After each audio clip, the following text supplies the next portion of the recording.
second reason that oil prices have defied the rational economists is because it contradicts a second fundamental law of economics, and that is the downward sloping demand curve. Higher oil prices should rein in demand.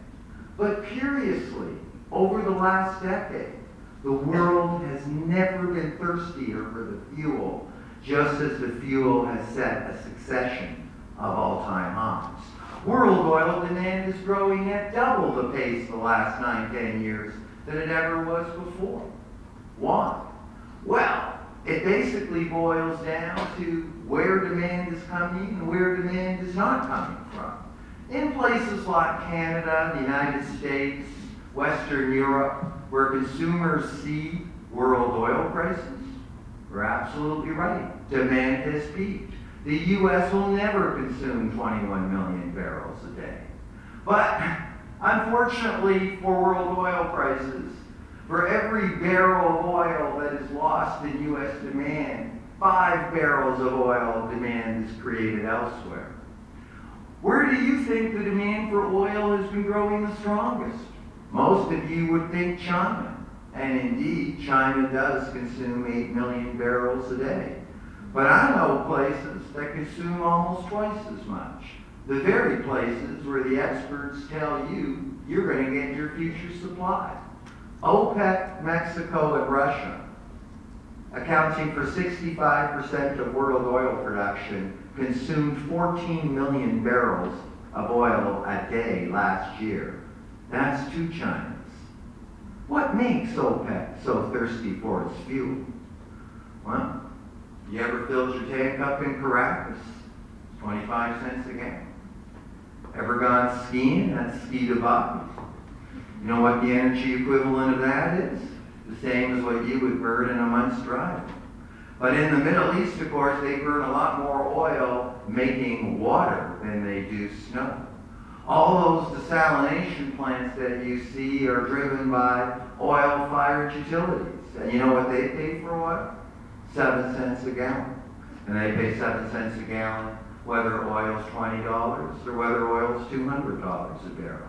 Not to be too sanctimonious, over-consuming your own resource and egregiously subsidizing it is not unique to OPEC and you're not unique to oil.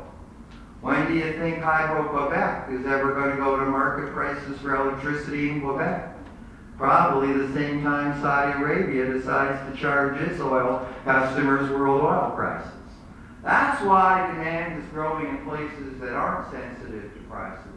And that's why, while maybe 50 million North American motorists are going to be taking the exit lane in the next 10 years, there's 100 million motorists waiting to get on the roads in places like India and China and the developing world. We can't stop or prevent oil from getting to triple-digit levels. We're going to see that not in 6 to 12 years. We're going to see that in 6 to 12 months. Oil prices are already $80 a barrel, and this is in the shadow of the deepest post-war recession.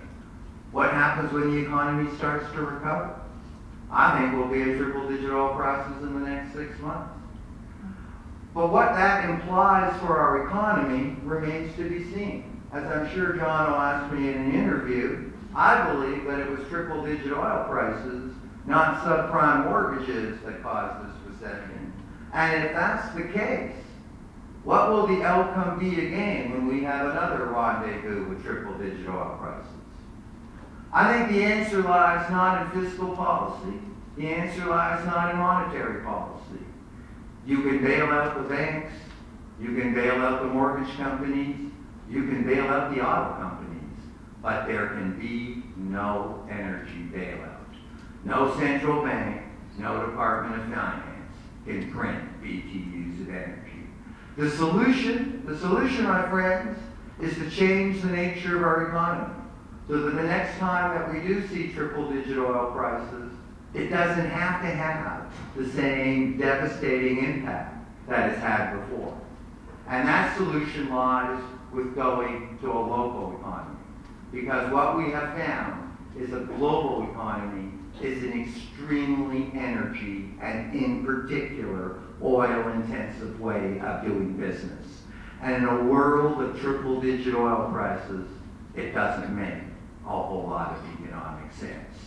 There will be much that we will change in our lives. And certainly the new, smaller world that we're about to live in will challenge many of the entitlements that we've assumed. But I think we may find that that new, smaller world holds a lot of silver linings and may be, in many respects, a lot more livable than the bigger world we're about to leave behind. Thank you very much.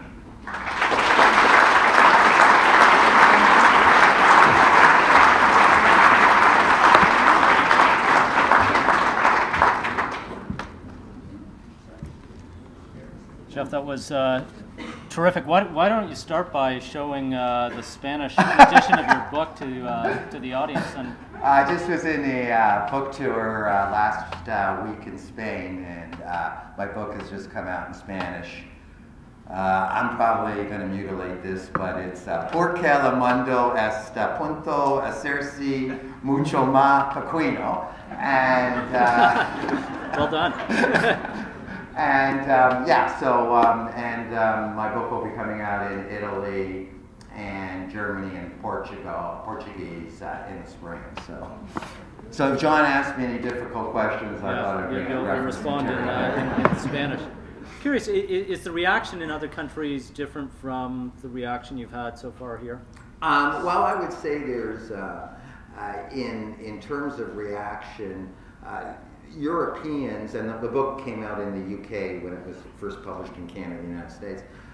Europeans, I think, feel a lot more empathetic to the message of this book because, I mean, for example, when it comes to gasoline and getting off the road, they've been living with the equivalent of triple-digit oil prices for the last 10 to 15 years. I mean, they've already made, in many respects, the adjustments that I'm talking about. Not that triple-digit oil prices will not be challenging to these economies, but I'm just saying they're already well along the curve relative to Canadians and Americans about adjusting to energy, in particular, oil scarcity. Their world is not that much smaller than ours, though. How have they adjusted without going to a very local economy, as you suggest we might need to do? The biggest adjustment, the biggest difference is on the road. About 60% of all the oil that we consume is basically consumed as a transport fuel, as diesel or gasoline, and that's the problem with trying to substitute for oil, because you can substitute for oil in a lot of applications, but not on the road. And the greatest difference that we see between Western Europeans and North Americans is specifically car ownership. Each household owns significantly less automobiles in Europe than the United States.